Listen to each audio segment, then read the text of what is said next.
Bonjour tout le monde, hello and welcome to the Tour de Corse from the island of Corsica in South France.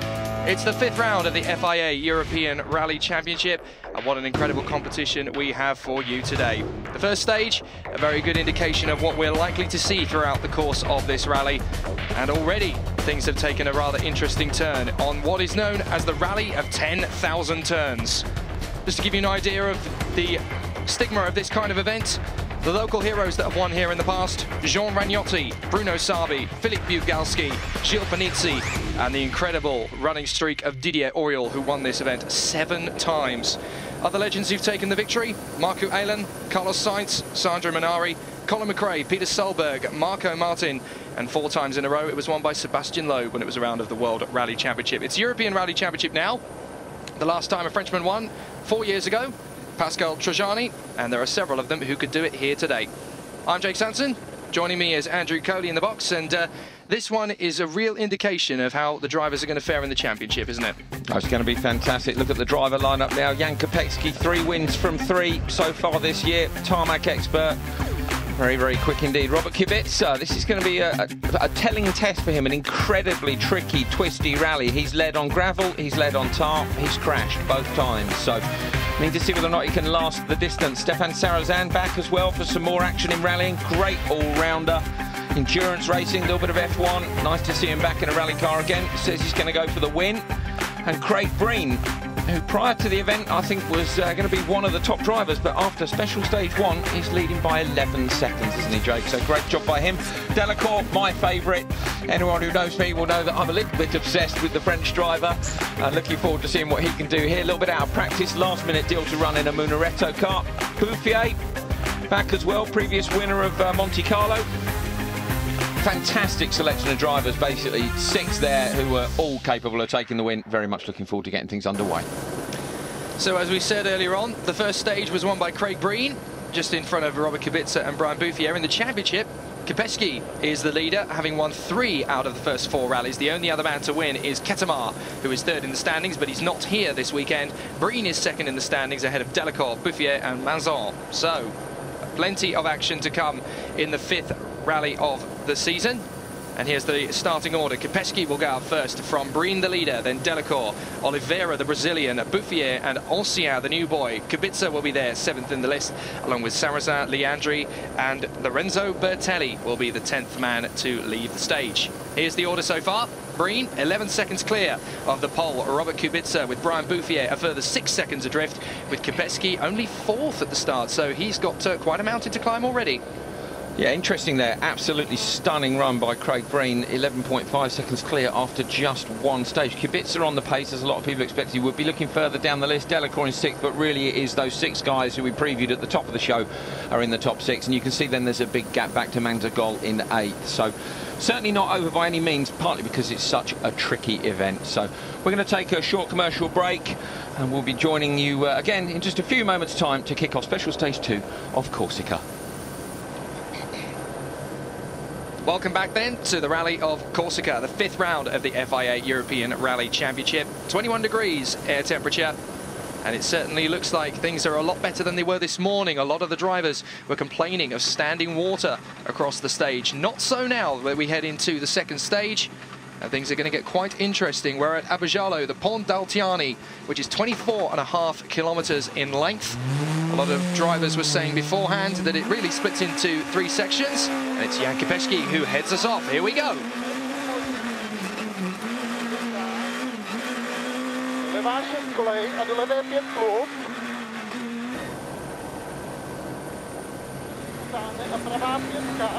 So typical Corsican terrain then, double width road at this point, but characteristics of this rally, if you've not seen it before, very, very twisty. As Jake mentioned earlier, this is the rally of 10,000 corners.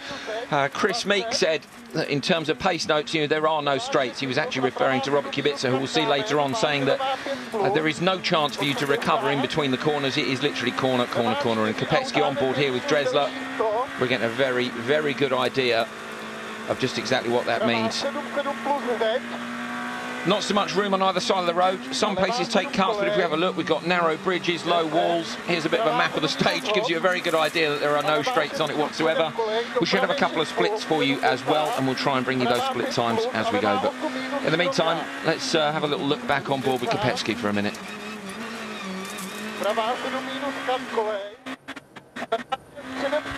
Fairly steady start for Kopecky then. Some drivers were complaining that there could be a bit of a struggling start due to coping with the conditions earlier on, but everybody was set up for dry going into this stage, so it's looking pretty tidy for Kopecky. 31 years old, from the Czech Republic. World Rally Championship driver from 02 to 08. His highest performance there was 2 fifth places in Spain in 2006 and Germany in 2007. But in IRC, that's where he's really come alive. 4 years in a row with Skoda Motorsport, the runner-up of the championship, 7 wins. And then this year, he's kick-started it with a win in Austria and then 2 more at the Rally of Canary Islands and the Rally Azores last time. He's definitely in the hot seat to be this year's champion, but he's not going to have it all his own way today by any means, because he's got to make up the 11-second deficit of this man, Craig Breen. Late 5 left plus opens, keep in, okay. Into 4 right plus, tightens over bump, don't cut it. And late 4 left minus, tightens, keep in. And flat 3 right, 30, late 4 left plus. Half long, don't cut, 30. Long, flat 4 left for 80, tightens slightly, keep in, okay. Slowing 60, late 5 right plus, tightens to minus. Small cut on the bridge, 30. Flat 3 left and 4 right minus, tightens, cut. Into late flat 4 left, don't cut, 100. 4 left plus for 100, tightens the minus sharp, keep in Mickelson's corner, and slight right slowing. Reference there to Mickelson's corner. Watch the exit of this corner. There was a telegraph pole on the outside of it.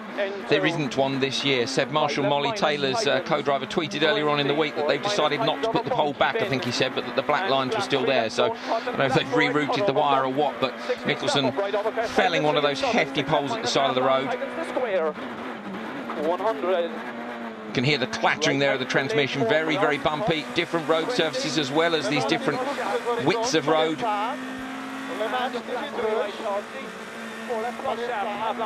23 years of age, the Ulsterman, 2011 World Rally Championship Academy champion, and last year the Super 2000 champion as well, with 4 wins through the course of that season. And coming into ERC this year, he is actually starting to give Jan Kopecky a little bit of a run for his money, certainly here, starting off with an 11-second advantage. And even for Kopecky, that is going to be quite a lot to make up in the early stages, isn't it? Yeah, certainly for one stage, it's a great run by Breen. This is actually the first event this year that he's doing for the 2nd time, so obviously he's a very experienced rally driver. Over the last 4 years, he's done a hell of a lot of events all around the world in a lot of different machinery, but ERC this year, these first 3 events he's never been to before, so coming here, he's got some notes from last year, and that always helps. And on board with Breen, check out the commitment here. 3 right, 30, 4 left plus sharp, 40 comes quick, 4 right minus half long, tight and small cut, 180. Flat 2 right, 130. Slowing 3 up plus half long, 40. Left tight to slow, 4 minus, keep in, 50. Left tight to 4 plus and sudden 4 right plus cut. Only 40. Not a millimetre margin for error, and at the moment Craig Breen is driving that thing as if it's on rails. Beautiful control, no oversteer whatsoever out of the corners, and this is exactly what he wants to start the rally. He wanted to get a decent advantage so that he's got some breathing space. It's always nice to get a bit of an advantage early on, to build up momentum, to build up that gap. And that's exactly what he's setting out to do. 1 left, 60. He and his teammate, Jeremy Ossiat, new boys to this experience, and it's certainly a daunting one for a first-timer. Any rally driver who has won this event will tell you that the first time you take to the stages at Corsica, you don't really know what you let yourself in for until you're halfway through the stage. 70. 4 left minus sharp, 50, late 4 left plus, tightens the minus sharp, keep in, 150, long slow for, long slow 4 right plus, tightens the minus sharp, keep in, 30, flat 3 left and 4 right plus, okay, 30, late 4 left plus, tightens, keep in, 30, slow 5 minus, 30, left tight the flat 4, don't cut over crest, 40, flat 2 right, half long over crest, 120, slide right over flat crest, 70, right over crest tight the flat 3 through the dip, 60, stop up crest and right tight the 4 plus, 30 comes quick, late 6 left plus, and 5 Super right committed into there over the top of that crest. Car went light, just a tiny correction, but listening to Nagel here, he barely has time to breathe. I was just going to say, I think it's one of the longest straights on the island right now. I was just going to say, I can't actually remember the last time I saw pace notes being read that fast. He might as well be doing Shakespeare at the Royal Albert Hall. Delacour then and Savignoni. If we could see Delacour's face, if you're a fan of Delacour like I am, you'll know he'll be straining on the belts every time he accelerates out of the corner, and pushing himself back into the seat every time he brakes. Fantastic driver. Commented this morning, the others are very quick in front. Now, he's a very experienced guy. I mean, yeah, maybe he's making reference to the fact that he thinks they're too quick, but I think probably as well it's the fact he's maybe not quite so ERC fit as the others are. He has won 2 events in Romania already this year, Delacour. Done well as well at the start of the season. He was 7th in Jana, 3rd in Latvia.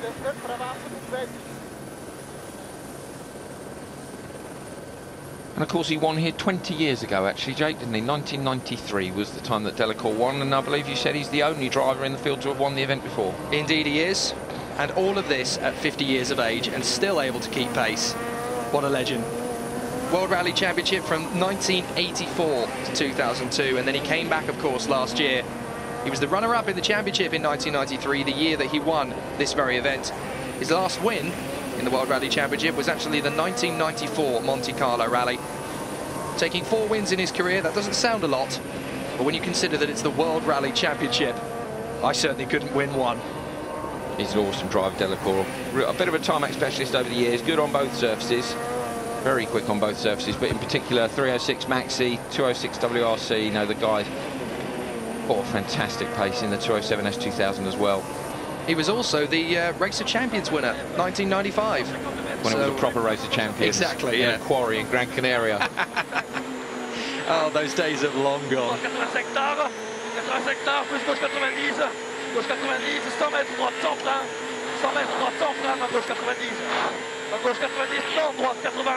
Once again, no margin for error here as Delacour's co-driver Savignoni giving it everything he's got, just trying to pace those notes, quite literally, in between each corner. And there's no such thing as pace notes here today. It's literally just a start to finish spiel. Oliveira then, the Brazilian. Daniel Oliveira in the Brazil WRC team. Hasn't had a test prior to this event, Oliveira. He was 14th after the first special stage, 1 minute and 8 down, so it is a long way to be down. 27 kilometres the first stage was. This one 25. So Breen managed to take 11 seconds out of everyone on the first stage. To give you an idea of the overall standings, just to remind you, it was 11.5 to Kubica, plus 17.8 to Bouffier. Welcome back then to Corsica. Apologies about that. Unexpected ad break. It does happen every now and then. But here we go once again, the commitment that is required for this rally, as Brian Bouffier is demonstrating. One of the stars of this championship, 2nd in the Monte Carlo Rally for S2000 in 2012. He was 5th overall this year at the Monte, and he's been in the IRC since 2008. He actually won the Monte Carlo Rally 2 years ago in 2011, and that was pretty epic in and of itself, because he was 7th at one stage in the rally. But due to heavy snowfall, he was able to call the strategy on the tyres better than anybody else. So, as far as the rest of the field is concerned, don't count out Brian Bouffier. Definitely not. 4th here last year, but he had a massive crash in 2011. I remember we were live at the time. He disappeared off and we had a message in our ears saying Bouffier's gone, we're not sure where, it's a big crash, but luckily they were both okay. And that's the thing with a rally like this, when you disappear, there's nothing you can do about it. It's literally, it's a split second decision.